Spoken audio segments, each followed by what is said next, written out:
wabarakatuh. Selamat pagi anak-anak, bagaimana kabarnya hari ini? Semoga kalian semua sehat selalu dan dalam lindungan Allah Subhanahu wa Ta'ala. Berjumpa lagi bersama Ibu Nur Hamidah dari SD Muhammadiyah 1 Kota Cirebon. Anak-anak, saat ini kita masih dalam masa pandemi. Karena itu, kalian tetap jaga kesehatan dan patuhi protokol kesehatan yang dianjurkan oleh pemerintah. Sebelum memulai pembelajaran, kalian siapkan alat tulis terlebih dahulu ya. Dan mari kita berdoa sesuai dengan agama dan kepercayaannya masing-masing. Berdoa dimulai. Pembelajaran kali ini tema 3, tokoh dan penemu. Subtema 3, ayo menjadi penemu.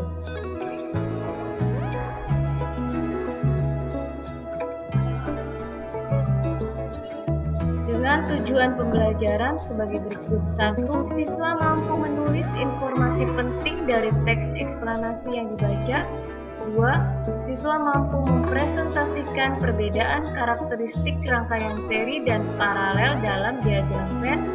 3. Siswa mampu menyebutkan contoh-contoh tindakan yang menunjukkan tanggung jawab atas hak dan kewajiban dalam kehidupan sehari-hari dengan benar. 4. Siswa mampu memainkan lagu Mariam Tomong sesuai dengan interval nada dengan tepat.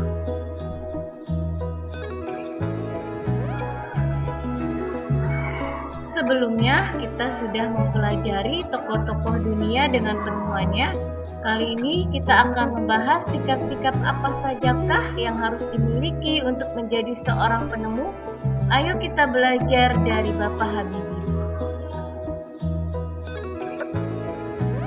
Disiplin dan kerja keras awal dari sebuah inovasi yang cemerlang. Profesor Dr. Ing Baharudin Yusuf Habibie adalah Presiden ketiga Republik Indonesia yang menjadi kebanggaan bangsa Indonesia. Beliau dilahirkan di Parepare, Sulawesi Selatan, tanggal 25 Juni 1936. Masa kecil Habibie dimulai di Parepare. Sikap hidup disiplin dan kerja keras telah ditunjukkan Habibie sejak anak-anak. Ia memiliki semangat tinggi pada ilmu pengetahuan dan teknologi. Ia melanjutkan SMA di Bandung dan prestasinya selalu menonjol, terutama pada pelajaran IPA dan matematika.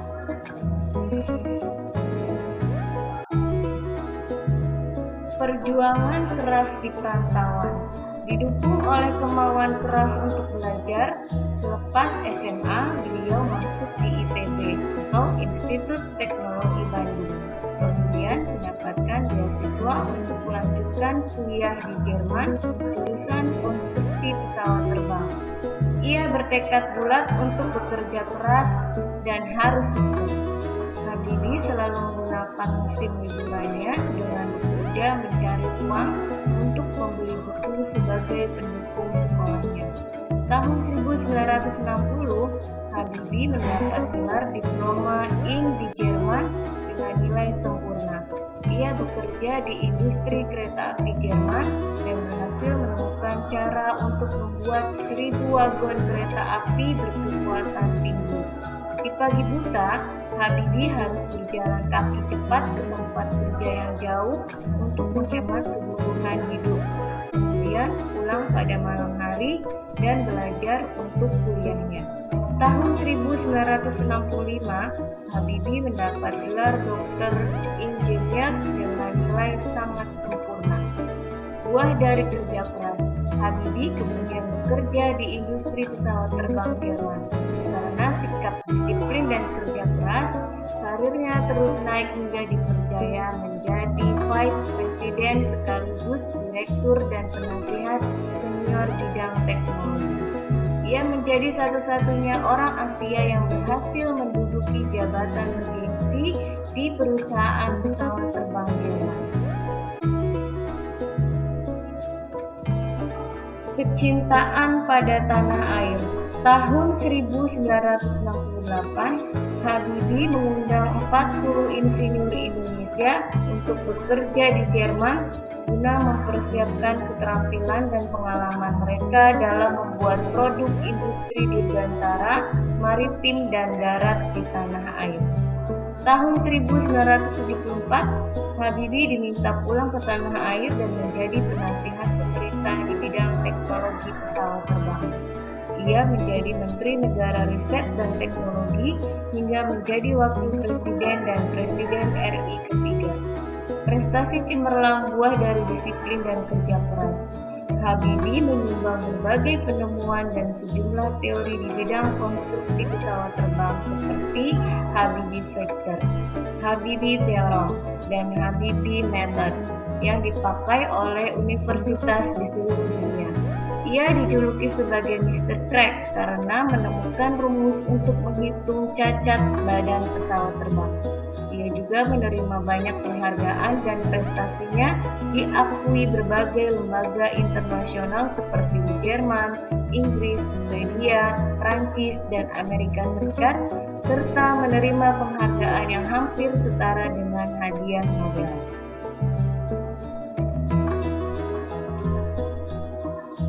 Habibie, Bapak Teknologi Indonesia. Tahun 1976, Habibie mendirikan industri pesawat terbang pertama di kawasan Asia Tenggara, yaitu PT Nurtonio dan industri strategis lainnya. Industri binaannya berhasil memproduksi pesawat terbang, helikopter, senjata, amunisi, kapal, tank, panzer, water cannon, kendaraan, RPPM, kendaraan tempur, dan masih banyak lagi, baik untuk keperluan sipil maupun militer. Di tingkat dunia, Habibie terlibat dalam berbagai proyek desain dan konstruksi pesawat terbang seperti Fokker, pesawat angkut militer, jet eksekutif Airbus, pesawat angkut dengan teknologi mendarat dan lepas landas secara vertikal CN-235 dan CN-250. Selain itu, Habibie secara tidak langsung ikut terlibat dalam proyek perhitungan dan desain helikopter, pesawat tempur multifungsi, beberapa peluru kendali, dan satelit di tingkat dunia. Berikut isi dari biografi B.J. Habibie. 1. Apa topik masalah dari teks tersebut? Disiplin dan kerja keras awal dari sebuah inovasi yang cemerlang dicontohkan oleh Profesor Dr. Ing Baharudin Yusuf Habibie. 2.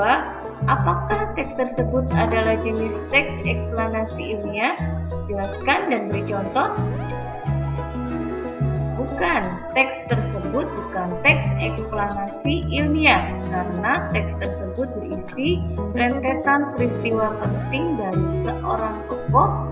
Hal ini ditunjukkan pada paragraf 2 sampai 6 yang berisi cerita masa kecil B.J. Habibie hingga menjadi Bapak Teknologi Indonesia. 3. Apa pesan yang ingin disampaikan penulis melalui teks tersebut?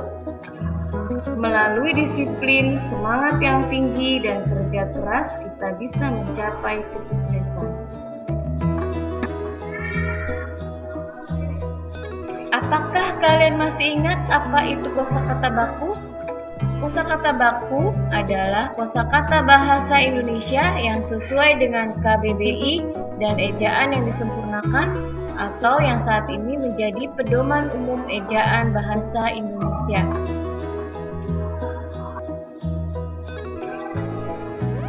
Berikut beberapa contoh kata tidak baku dan kata baku. 1. Kosakata non baku, gimana sih? Arti kata tanya untuk menanyakan kondisi atau cara. Kosakata bakunya menjadi bagaimana. Kosakata non baku bikin punya arti kata menciptakan sesuatu. Kosakata bakunya menjadi membuat. Kosakata non baku modern, arti katanya sesuatu yang terkini, menjadi kosakata baku modern. Kosakata non baku zaman, punya arti rentang waktu yang menandai sesuatu. Kosakata bakunya zaman. Kosakata non baku dipakai mempunyai arti memanfaatkan sesuatu menjadi kosakata baku dipakai. Kosakata non baku gampang mempunyai arti menunjukkan sesuatu yang dilakukan tanpa hambatan. Kosakata bakunya menjadi mudah. Kosakata non baku terus mempunyai arti menunjukkan sesuatu yang terjadi belakangan. Menjadi kosakata baku kemudian. Kosakata non baku dibikin mempunyai arti diciptakan. Menjadi kosakata baku dibuat. Kosakata non baku mengembangkan mempunyai arti meningkatkan kualitas. Kosakata bakunya menjadi mengembangkan. Kosakata non baku buat mempunyai arti menunjukkan tujuan. Kosakata bakunya untuk. Rangkaian seri. Rangkaian seri adalah rangkaian listrik yang terdiri dari jalur di mana seluruh arus mengalir melalui setiap komponen. Aliran listrik dalam rangkaian seri mengalir hanya satu arus. Setiap komponennya dirangkai satu persatu menyambungkan ekor komponen ke kepala komponen lainnya. Sedangkan rangkaian paralel adalah rangkaian listrik yang terdiri dari lebih dari satu jalur untuk melewatkan arus. Persamaan dan perbedaan rangkaian seri dan paralel dalam diagram Venn berikut ini. Perbedaan antara rangkaian seri dan paralel. Rangkaian seri disusun sebaris, satu jalur rangkaian. Jika satu lampu mati, maka mati semua dan lebih hemat kabel. Rangkaian paralel disusun berderet, lebih dari satu jalur. Jika satu lampu mati, yang lain tetap menyala dan lebih boros kabel. Persamaan antara keduanya untuk menyalakan peralatan listrik. Pernahkah kalian mendengarkan radio? Nah, berikut ada sebuah cerita tentang Lani dan anaknya.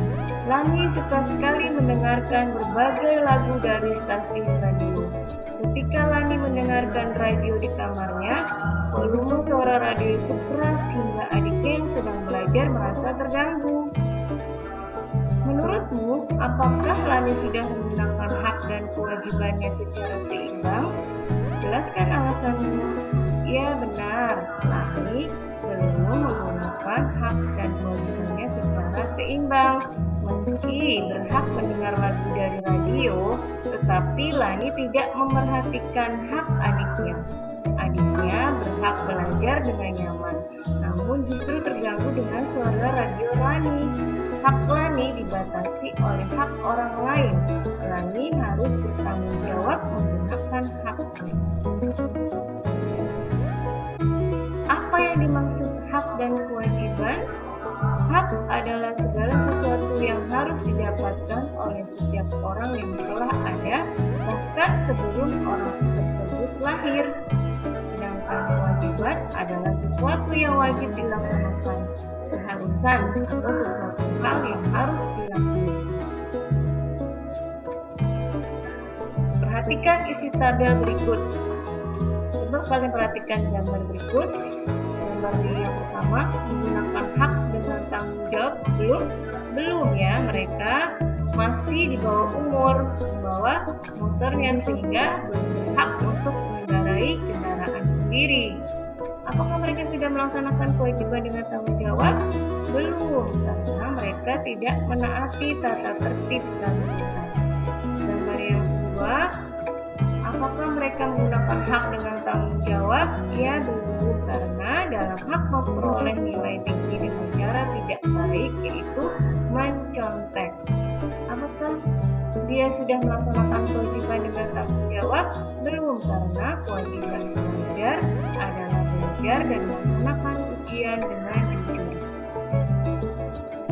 Memahami interval nada lagu Mariam Tomo. Interval dalam istilah musik adalah sebuah jarak antara nada satu ke nada yang lainnya, baik jarak nada ke atas atau jarak nada ke bawah. Interval nada ada yang bernilai 1,5 setiap interval pada tangga nada dengan jarak yang berbeda diberi nama yang berbeda pula. Contoh pada tangga nada C mayor dalam lagu Mariam Tomong yang berasal dari Sumatera Utara. Lagu ini memiliki nada interval yang beragam.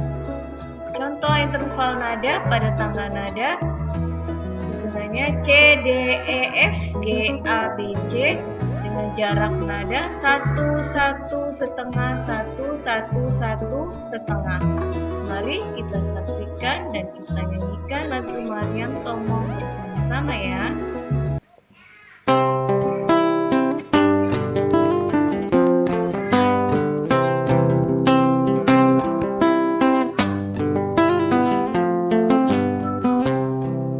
Selendang madi kinjang kain panjang madi toru pangeol ni konting masong ondeng kemamangon lu Mariam Tomong dainang sinapang masin Mariam Tomong dainang sinapang masin. Kesimpulan dari pembelajaran kali ini: 1. Kosakata baku adalah kosakata bahasa Indonesia yang sesuai dengan KBBI dan ejaan yang disempurnakan atau yang saat ini menjadi pedoman umum ejaan bahasa Indonesia. 2. Rangkaian seri adalah rangkaian listrik yang terdiri dari jalur di mana seluruh arus mengalir melalui setiap komponen. Sedangkan rangkaian paralel adalah rangkaian listrik yang terdiri dari lebih dari satu jalur untuk melewatkan arus. 3. Hak adalah segala sesuatu yang harus didapatkan oleh setiap orang yang telah ada, bahkan sebelum orang tersebut lahir. Kewajiban adalah sesuatu yang wajib dilaksanakan, keharusan sesuatu hal yang harus dilaksanakan. 4. Interval nada istilah musik adalah sebuah jarak antara nada satu ke nada yang lainnya. Jawablah pertanyaan di bawah ini. 1. Menurutmu, mengapa kita harus melaksanakan hak dan kewajiban dengan tanggung jawab? 2. Apa yang akan terjadi jika kita tidak melaksanakan hak dan kewajiban? 3. Apa perbedaan dan persamaan rangkaian listrik seri dan paralel? 4. Apa yang dimaksud dengan rangkaian seri? 5. Berikan 3 contoh kata baku dan tidak baku.